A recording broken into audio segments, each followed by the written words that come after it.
जोर से बोलो। अरे हम्म हम्म, और हम्म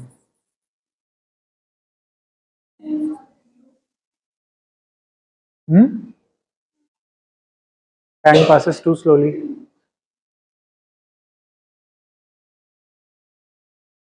और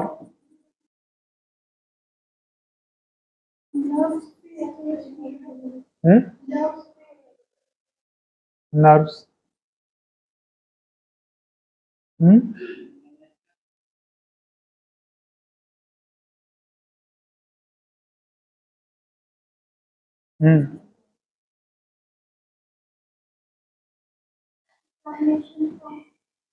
हम्म ये हो गया। डायरिया। अब ये बताओ, तुमने ऐसा कभी कोई मरीज देखा है? जो प्रैक्टिस कर रहा है वो भी बता दो। डिसिपेशन।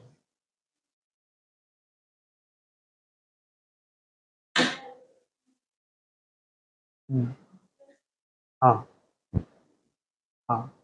शादी में गए हैं किसी अपने रिलेशन में? कितने दिन पहले पैकिंग शुरू करते हैं?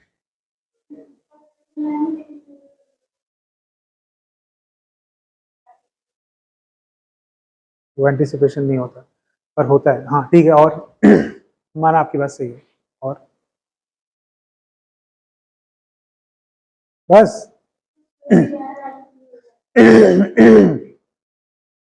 ये है रोब्रिक्स। देखो, ये तो हो गया फिजिकल, ये हो गया फिजिकल। ठीक है। इसका तो आप मिलेगा और आप ले लोगे, अच्छे से अच्छी तीव्रता में मिलेगा, आप ले लोगे। ये जो कहानी है, इसका क्या खेल है, ये सबसे बड़ा प्रॉब्लम है। और यूजुअली इसको एक थ्रेड में समझने में सबसे ज्यादा हाव टाइट होता है, क्योंकि ये वेल प्रूवन रेमेडी है, इसमें एक थ्रेड है। अगर मैं आपसे पूछूं अर्जेंटिन नाइट्रिकम की विल पावर कैसी होती है? वो तो मेटल है।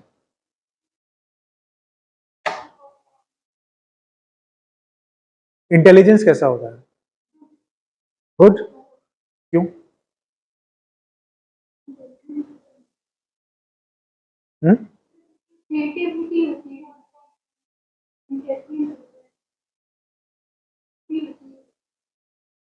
इंटेलिजेंस की परिभाषा क्या है?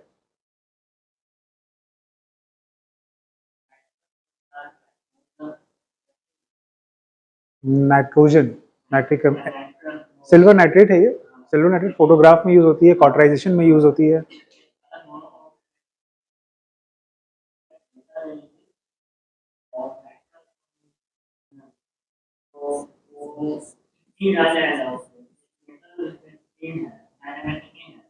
हम्म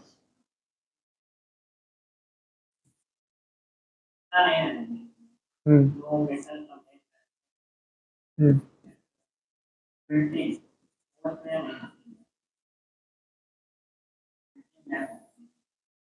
ये शब्द पढ़ा है अर्जेंटिन के लिए? इसका क्या मतलब है? इम्पल्सिव शब्द सुना है ना? क्या होता है?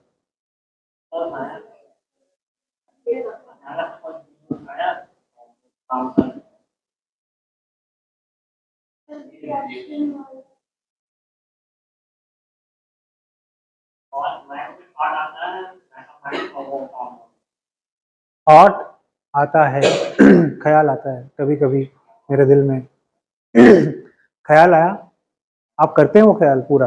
आप कुछ करते हैं उसके लिए? अच्छा, आप में से किसको ख्याल नहीं आता? सब इम्पल्सिव है।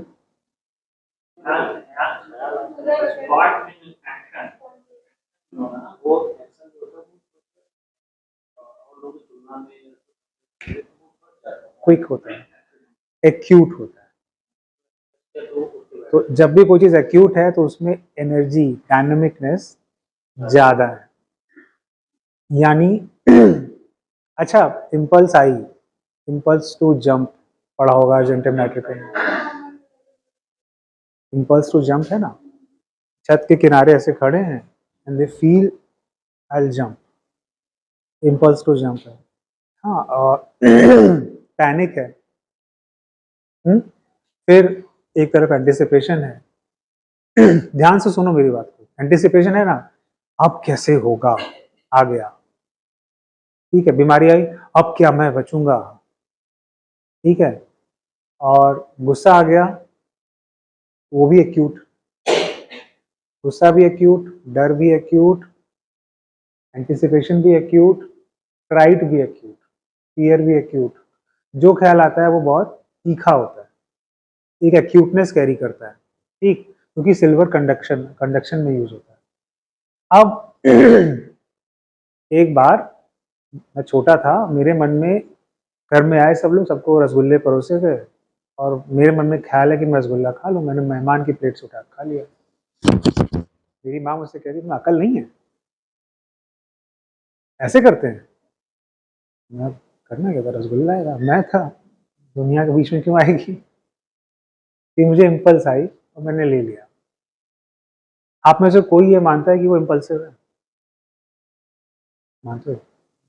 नहीं हो, मैं जानता हूँ तुम। मानते, मान लो, मान लो, तुम्हारा डिसीजन सोच समझ के होता है।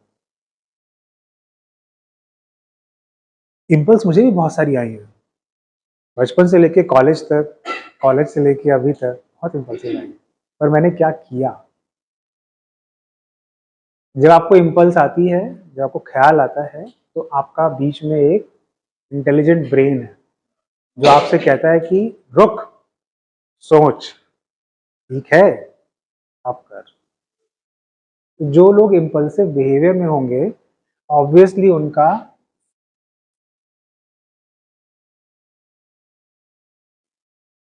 स्पेलिंग गलत है, सॉरी, इंटेलेक्ट कॉम्प्रोमाइज होगा। इसको डेफिनेशन वाइज समझो ना, तुम इंटेलेक्ट कॉम्प्रोमाइज को इडियट ही क्यों समझते हो? फिर तुम्हारा प्रेजुडिस आइडिया फिक्स है, इजंट इट?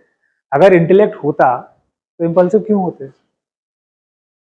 इसीलिए इन दोनों में इसके नंबर है कम और इसके नंबर है ज्यादा, तो इसका रिएक्शन क्या होता है, नेट नेट आउटकम क्या मिलता है? अब इस चीज के साथ एक बिलीफ है जिसके साथ अर्जेंटम हमेशा रहता है।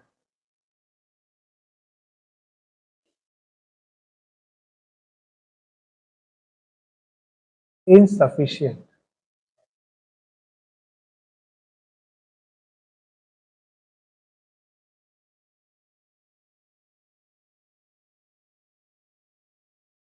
इनसफिशियंट, ठीक। अब आप इनसफिशियंट फील करते हैं, मैं उतना अच्छा नहीं हूँ, मुझसे हो पाएगा, ठीक है। Fear of crossing certain point, ऐसा है ना, डाउटफुल, फियरफुल। अच्छा, ये होता तो हम लड़ लेते, और हम कुछ करने चले, ख्याल आया, रोक नहीं पाते। तो इसलिए इनका जो बिहेवियर है वो किनके जैसा होगा, कैसा दिखेगा? एक आदमी जो इमीडिएटली रिएक्ट करता है, जो अपनी भावनाओं से चलता है, तुरंत जो ख्याल आता है कह देता है, वो कहा गया नेव, बोला है, जो दिल में होता है वही जबान पे होता है, ठीक।